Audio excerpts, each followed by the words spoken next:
Welcome to the Piefest. Go and enjoy all the pies.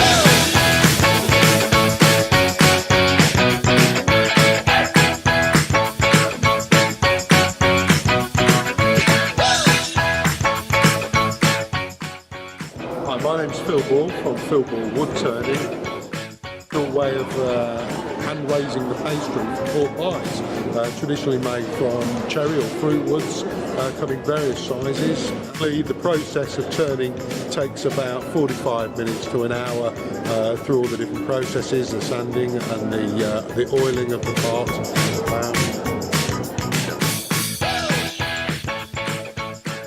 Welcome to Melton Mowbray, the second pork pie festival and the home of Melton Mowbray pork pies and the food capital of the Midlands and I think of the whole of Great Britain.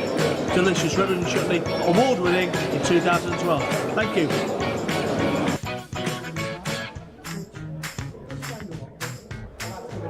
I've been given a holiday over 2 years, so the way I call it, I've kind of got a pie chart, and you know the way that yeah, well, it's kind of like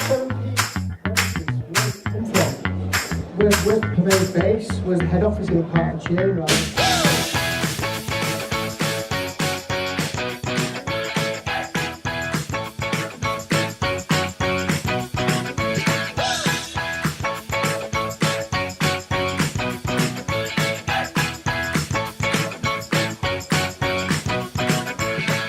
Coming from the palate from the pepper, white pepper, so the piquancy, the high notes of the pepper tends to bring out the flavour of the pork. There's no breadcrumbs in there that would otherwise absorb those high notes. It's the whole pie you should enjoy.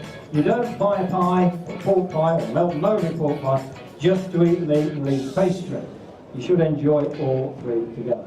Now talking about three, $1, $2, $3.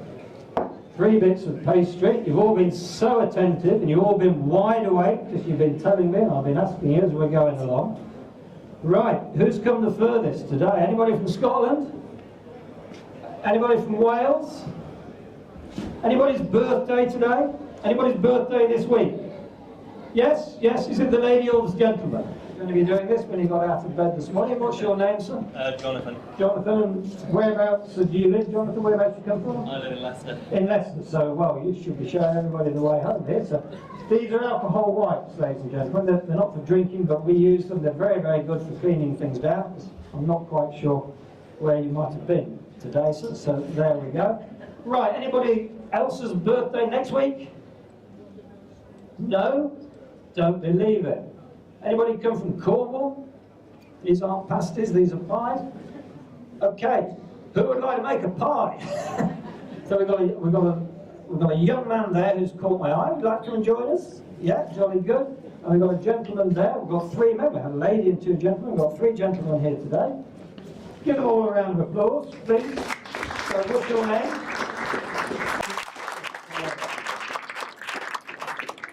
Excellent stuff. So, any other questions from anybody at all?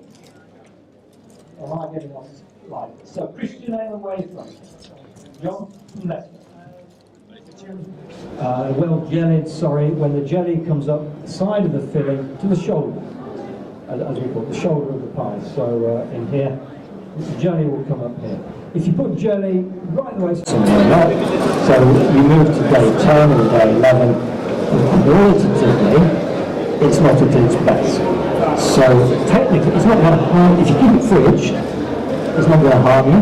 If you cook a joint of pork at home, this weekend, are you going to be eating it in 2 weekends' time? You're probably not. So, it's more pickles, bread, and fat pastry. Does that help? Okay, thank you very much. Go and see Peter and Sharon down there for a taste of pie, and give them a chance to see seconds. Thank you very much.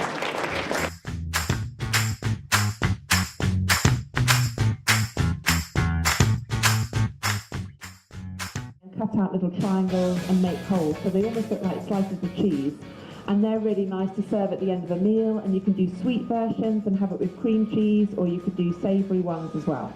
But to begin with, I'm today whether you can play around with using different flours, and you certainly can. Like sometimes I even substitute some of the flour for ground almonds, which is really nice.